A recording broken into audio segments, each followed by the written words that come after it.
Janeiro de 1355. 3 homens entram numa quinta às margens do Mondego e matam uma mulher desarmada na frente dos filhos. O mandante do crime era o rei de Portugal. O que aconteceu depois disso é uma das histórias mais perturbadoras da Idade Média europeia e também uma das mais mal compreendidas.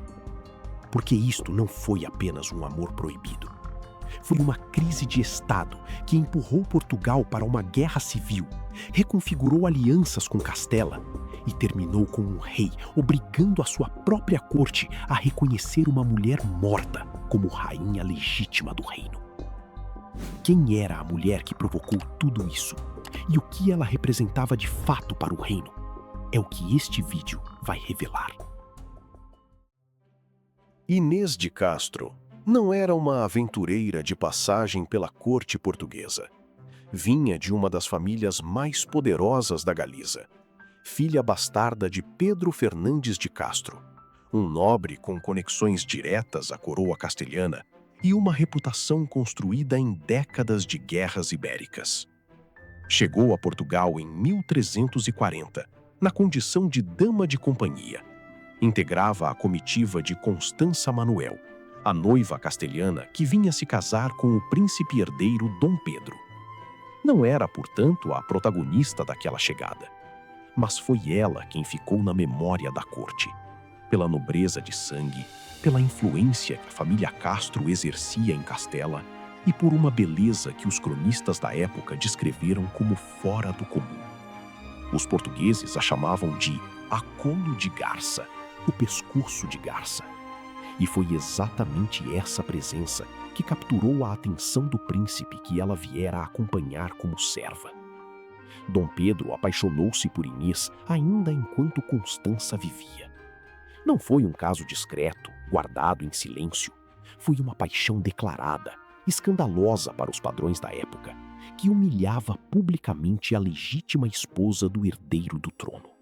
Quando Constança morreu em 1345, dando à luz o futuro Dom Fernando I, o caminho entre Pedro e Inês ficou aberto. Os dois passaram a viver juntos em Coimbra, como se fossem marido e mulher, e tiveram mais 3 filhos. Foi nesse momento que a preocupação da corte se transformou em alarme. E o motivo era mais concreto do que um simples escândalo moral. O único filho legítimo de Dom Pedro, o futuro Dom Fernando I, era uma criança que as crônicas descrevem como frágil e frequentemente doente. Os 3 filhos que Inês dera ao príncipe, por outro lado, cresciam saudáveis e visíveis. A aritmética era perturbadora. Se Dom Fernando morresse antes de produzir herdeiros, o que parecia possível, e Dom Pedro decidisse legitimar os filhos de Inês, a coroa portuguesa passaria para uma linhagem com sangue Castro, diretamente enraizada na nobreza de Castela. Não era um medo abstrato, era um cenário matematicamente plausível, e os conselheiros de Dom Afonso IV sabiam disso melhor do que ninguém. Para eles, Inês havia deixado de ser uma amante inconveniente, tinha se tornado uma ameaça política de primeira ordem.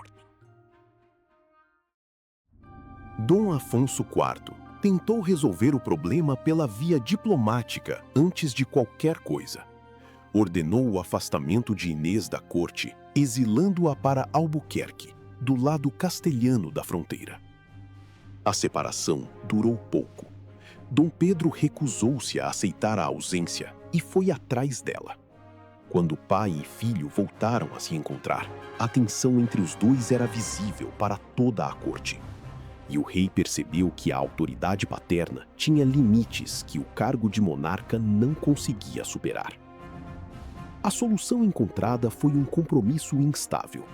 Inês voltou a Portugal e os dois se instalaram no Paço de Santa Clara, em Coimbra, uma espécie de corte paralela, discreta, mas real. Dom Pedro administrava os seus territórios, recebia vassalos, criava os filhos com Inês e ignorava sistematicamente as pressões de Lisboa para que abandonasse a relação e contraísse casamento com uma princesa de sangue real. Havia rumores de que os dois teriam se casado em segredo. E há um dado concreto que sugere que Dom Pedro tentou de fato formalizar essa união. Chegou a solicitar ao Papa Inocêncio IV uma bula de dispensa para casar com Inês, já que os dois eram primos, ambos descendentes de Sancho IV de Castela. O Papa recusou. A recusa não encerrou a relação, mas fechou a porta à legitimidade formal. E essa porta fechada voltaria a ter consequências décadas mais tarde, muito além da morte dos dois. Em Lisboa, os conselheiros mais próximos de Dom Afonso IV observavam aquela situação com crescente inquietação. Pero Coelho, Álvaro Gonçalves e Diogo Lopes Pacheco, 3 homens com peso real na corte, argumentavam que cada ano que passava tornava a situação mais difícil de reverter. Os filhos cresciam, a influência castelhana em torno do príncipe se consolidava e Dom Pedro não mostrava nenhum sinal de ceder. Foi então que Dom Afonso IV convocou os 3 conselheiros para uma reunião fechada em Lisboa. O que foi decidido naquela sala não entrou em nenhum decreto oficial. Mas Inês de Castro, a partir daquele momento, tinha apenas alguns dias de vida. Era janeiro de 1355, quando Dom Afonso IV foi pessoalmente a Coimbra.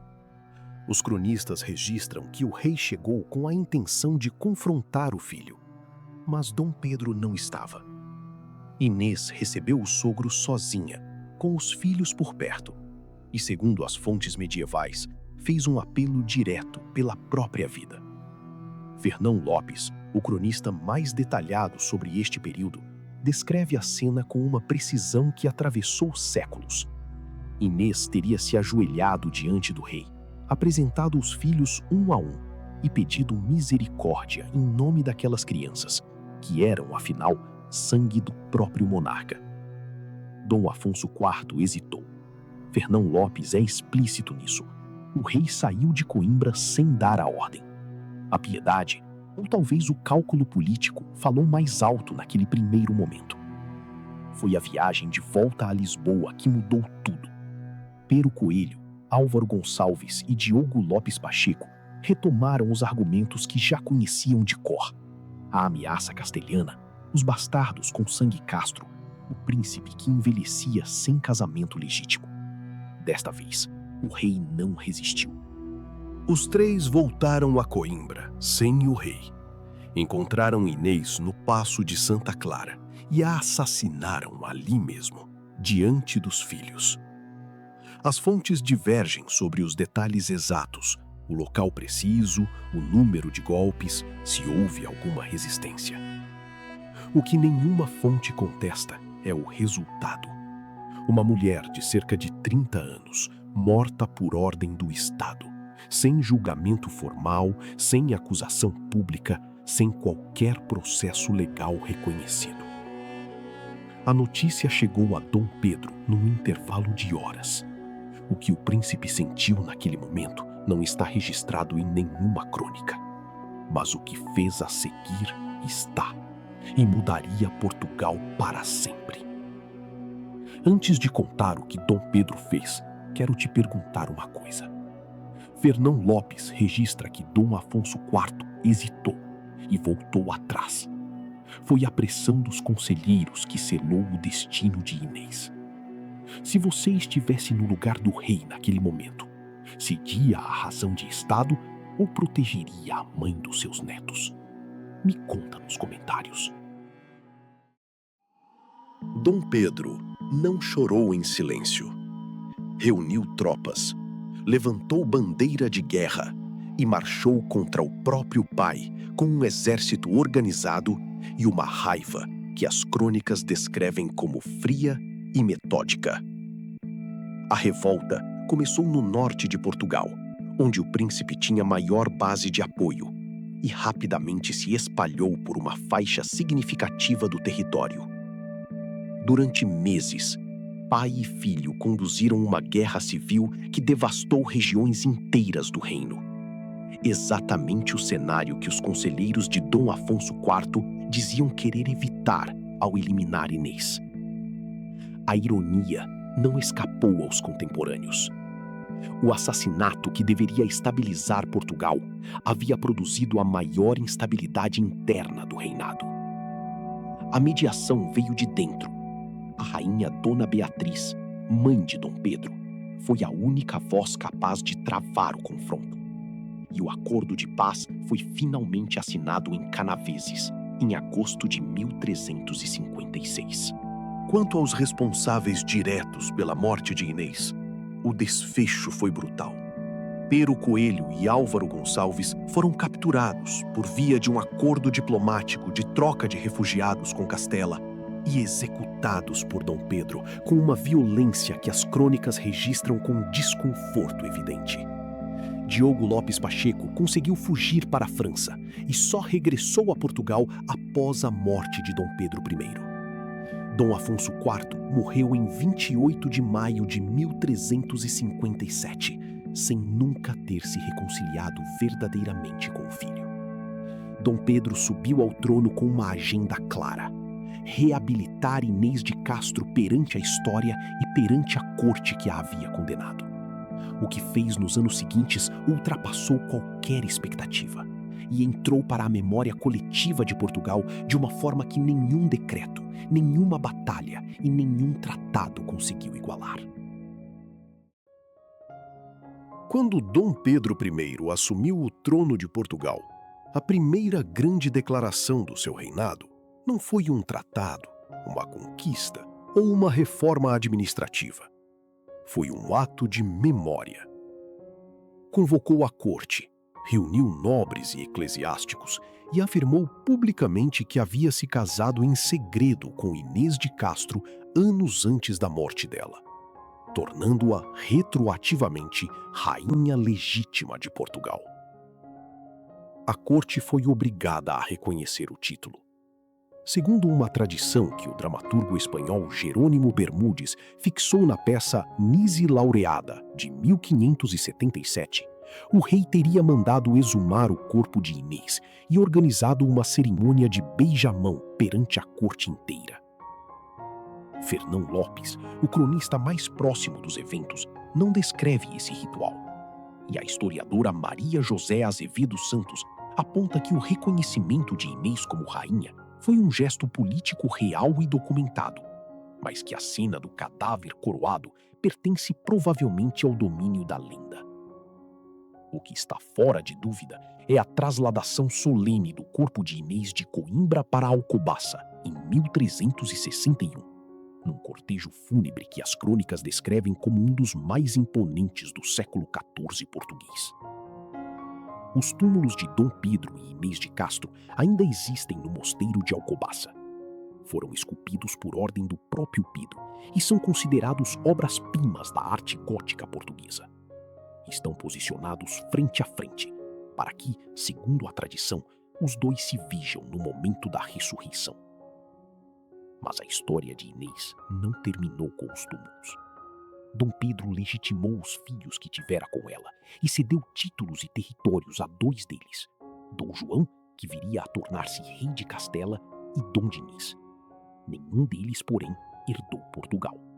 A coroa foi para Dom Fernando I, o filho frágil de Constança, que sobreviveu contra todas as expectativas. E quando Dom Fernando morreu sem herdeiro masculino, em 1383, foi exatamente a recusa do Papa Inocêncio VI em reconhecer o casamento de Pedro com Inês, aquela bula negada décadas antes, que o jurista João das Regras invocou nas Cortes de Coimbra de 1385 para afastar os filhos de Inês da sucessão e abrir caminho para Dom João I e a dinastia de Avis. A mesma dinastia que 30 anos depois levaria Portugal à Era dos Descobrimentos. O assassinato de uma mulher desarmada às margens do Mondego, em janeiro de 1355, tinha consequências que nenhum dos presentes naquele dia poderia calcular. Inês de Castro nunca governou Portugal. nunca assinou decretos, não recebeu embaixadores, não tomou uma única decisão de Estado. Mas a sua morte reorganizou a política interna do reino, produziu uma guerra civil, e a recusa papal que selou o seu destino em vida acabou por determinar qual dinastia levaria as caravelas portuguesas ao mundo. Camões, em Os Lusíadas, em 1572, imortalizou Inês com uma das perguntas mais incômodas da literatura portuguesa. Como um reino que se orgulhava da sua fé e da sua justiça pôde matar uma mulher inocente em nome da razão de Estado e depois erguê-la como símbolo nacional?